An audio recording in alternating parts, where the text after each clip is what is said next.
Hey guys, so what I'm going to do for you today is I'm going to give you a quick rundown on what you'll need to get started with Lapidary, specifically the equipment. But I want to start off with this by going, it's always good to get slabs to start off with. You don't have to buy the whole stone, you're just buying a slab of it. And it kind of gives you an idea of what patterns you're going to do, what designs you're going to do. So let's go ahead and get into this. You got your slabs. Awesome. Next thing you're going to need is a ruler, a marker, and you can get these off of Amazon. I will try to find the link and post them below. But these little stencils here, you only need like one of the oval ones if you're just starting out. It's something to practice with, and trust me, it's going to take a lot of practice before you get good at it. But you got your stencils here. Plus you got your ruler. So let's say you're buying a slab online and they tell you what size it is. You kind of want a visual representation of that so you know what exactly you're getting. So your marker, your stencil, you're going to draw it on there. And what I do with my ruler after that as well is my saw blade's kind of thick, right? So what I want to do is I want to take that marker and I want to draw lines in between my patterns, right? So whenever I do that, I have no chance of my saw blade hitting the pattern I've already drawn out and ruining it. Plus, right, it gives you a good line to follow when you're cutting. So the next piece of equipment, we're going to go outside and we're going to look at the saw blade. We're out here, and next thing you're going to get is your tile saw. You're going to want to, I went cheap. I went down to Harbor Freight and got a Chicago electric tile saw, 7-inch. Now, not much actually pokes out of it, but it's enough to cut a slab. So what we're going to do with it is, you're going to cut out your slabs. You're going to get that, and you're going to trim down. So if you notice you got a little extra, you can just trim down some corners before you get it on any of your cabin machines. That way you kind of save the diamond plating on your cabin machine and use this blade. It's a lot cheaper that way. The next part, we're going to go inside and I'll show you other things that you need to grab that will help you with your cabbing journey, and then we'll show you the machines. Hey, if you're finding this video informative, please like and subscribe. It helps us out a lot. Let's get back to the video. So another thing you're going to want to get is a headlamp like this. Now, I got this headlamp from Hobby Lobby, and I prefer to get me one of these magnifying headlamps that actually have the light on it. It helps you out a lot whenever you're looking at stones. More light the better, in my opinion. But you also want the magnifying glasses so you can kind of get a close look. You want to see those microscopic fractures that people aren't going to see with their naked eye, but you still want to see them and remove them because, well, I mean, that's what makes the Lapidary good, right? We go above and beyond. Another thing is you're going to want a towel. Now, the reason you're going to want a towel is because, number one, you want to look at the stone dry. Number two, try to keep you as warm and dry in the winter months as possible. During the summer, I don't even dry myself off. I just let the water run and I'm feeling great. But during the winter, I try to keep myself somewhat dry and warm as much as possible because water is going to get on you. Now, the reason we look at a stone dry, this is a dry stone, right? Now, this is rough, and this is also for Lapidary out there. Do not show, let's say you've already cut a cabochon, right? Do not show it wet. That is dishonest, okay? That's not what it looks like when it's dry. And everybody else is going to see this stone dry. So if you see like a little shimmer that looks like water on a stone that's already cut, don't go for it, okay? And what they'll do is they'll dip it in water. And you can already see the difference. I mean, look at the color difference there. See that? So, if you see like a little water shimmer on a cabochon, I don't care if it's cut and it looks like that when it is dry. Don't buy it because somebody's trying to hide something from you. It even hides scratches, okay? Water hides scratches that you would see on a stone when it's dry. And I'm telling you this for your own good, okay? We want the most honesty, and I know some lapidarists don't see it as dishonest, and I get it, right? They're just trying to show the best product they can. But I'm telling you, if you have to put water on a stone to show it off and to get somebody to buy it, you're wrong. Okay?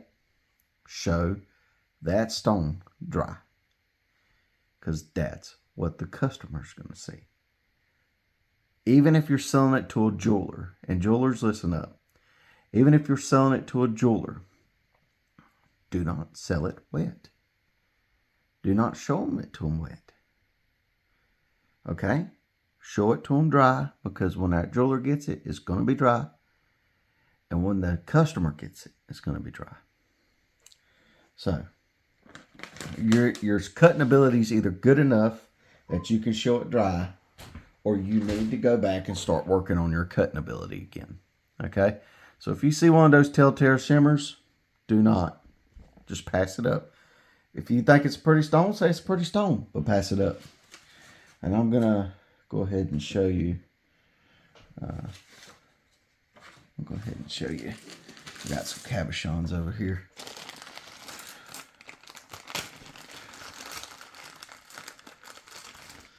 So I got a nice pretty coprite, right? This is a dry coprite. I'm going to dip it in water, show you.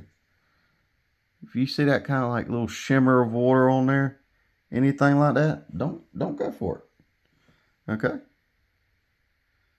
Because it will hide stuff. Hide stuff that you're going to want to see. So don't go for that little shimmer of water. And I hate that I even have to say this, but yeah. That's my rant's done. Okay? But see, I mean, dry, wet. Big difference. So when you're cutting, you want to look at it dry. Okay? So you got it on the wheel, you're cutting. You may not see any scratches when it's wet. You may think, oh man, this turned out great, turned out beautiful. And as soon as you dry with that towel, you're going to see a lot of little tiny white marks on that stone. It's going to be where the scratches are in the stone. You're going to be like, all right, I'm already past the wheel to remove those scratches. So now I'm going to have to go back and recut it.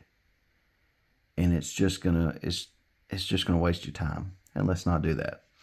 So, and you don't want to pass it off as this is good, because then people are going to figure it out eventually, and it's just going to hurt you. So, what I'm going to do now is I'm going to show you the machines. I'm going to show you, now I started off with sandpaper, but I doubt most of y'all will want to start off with sandpaper. And if that's the case, then maybe I'll make a video later on showing you how to do it with sandpaper. But right now we're going to focus on the machines. So we're going to head out there. We're going to look at the machines. I'm going to tell you a little bit about them.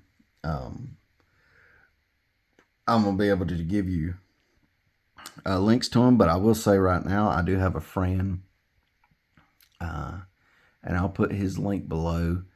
He does sell them, and he'll be able to work up a good deal with you for them. And it goes and helps him. I have no sponsorship, nothing like that. It ain't like I'm getting paid for this. It's just a guy that was really friendly to me starting out, and he owns a lapidary shop. He sells rough, he sells slabs, things like that, but he also sells equipment too. So, you know, just because he's my friend, I want to give him a shout out and say, hey, if you're coming here, come here to this guy. So, but yeah, so I'll take you out there and I'll show you what I use and kind of show you what to buy. Okay. All right. So I almost forgot, which is weird because it's probably the most important thing. You want a 3M rebreather or respirator, sorry, with these P100 cartridges. We'll put links down to them in Amazon so you can order them. But these are very important. You definitely don't want to be breathing in all that dust, and silicosis is terrible. You definitely don't want that. So now that I've said that, we can go outside and look at the machinery. So what this is this is what I started using after sandpaper. This is an all-you-need flat lap. And you can get all the products here from the website, which I will link below for all you need. But yeah, I believe this was about $600 to $800. I can't remember exactly. What you're going to want to need, what you're going to want to have is one of these little pumps here. It's great because you can just fill it up, pump, and go for a while. It'll come out this little nozzle here, keep everything wet while it's spinning. That way your stone doesn't overheat and crack. Plus, this dust kind of is kept down and flow through this tube here and down into this bucket, as you can see. So that's what I would recommend for beginners who aren't even sure they're going to like something like this, but are kind of interested. What they're going to do is they're going to send you some of these plates down here with it when you first buy it.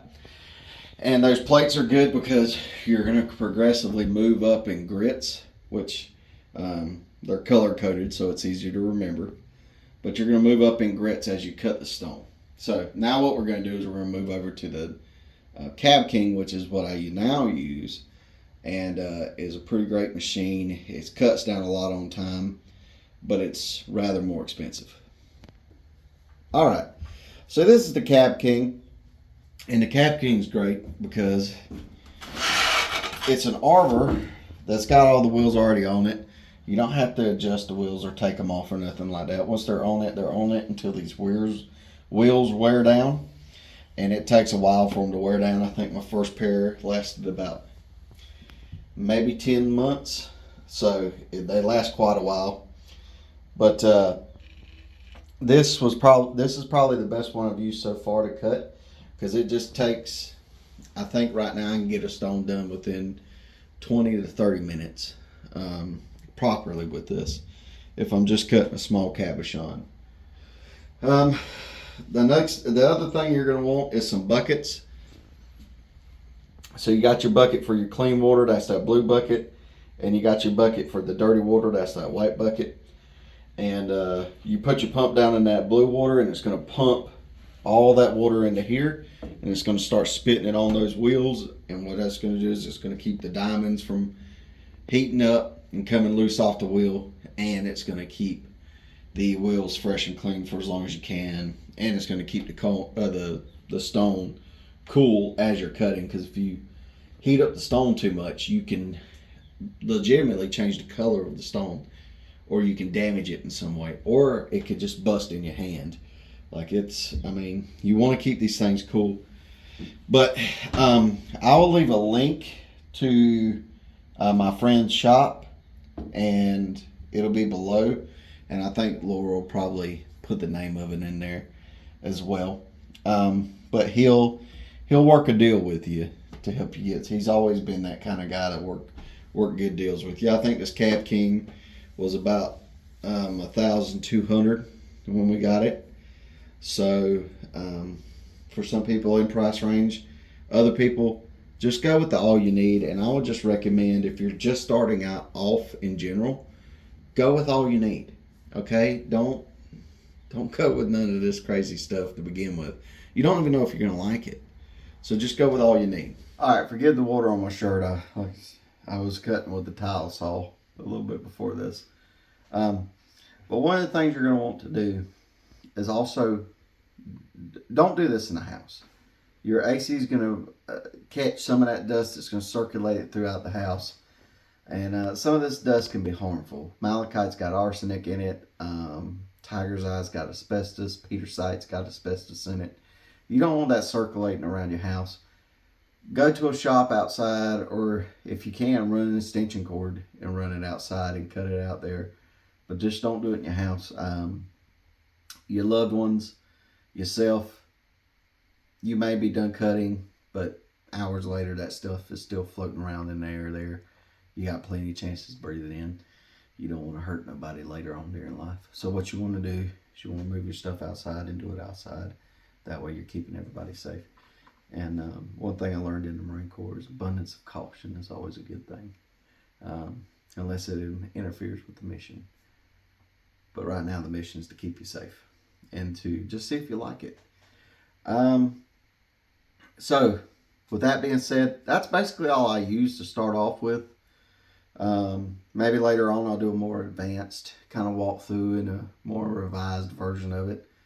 But what I want from y'all is if you made it to the end of the video, awesome. I appreciate it. Please like and subscribe. That helps us out all the time. I'd like to see down in the comments below, number one, what brought you to the channel? And number two, what would you like to see in the future? Would you like to see a gemstone handle knife? Maybe a cabochon? Maybe my wife doing some jewelry wrapping? Like, give us some ideas. We're trying to do this weekly. We want to make this a community where lapidary can survive and jewelry can thrive. We're trying to make this a home for lapidary and jewelers and for people who just like stones. We want to educate people, and eventually we would love to do some meetups and get together and things like that. So, hey, like and subscribe. Keep with us.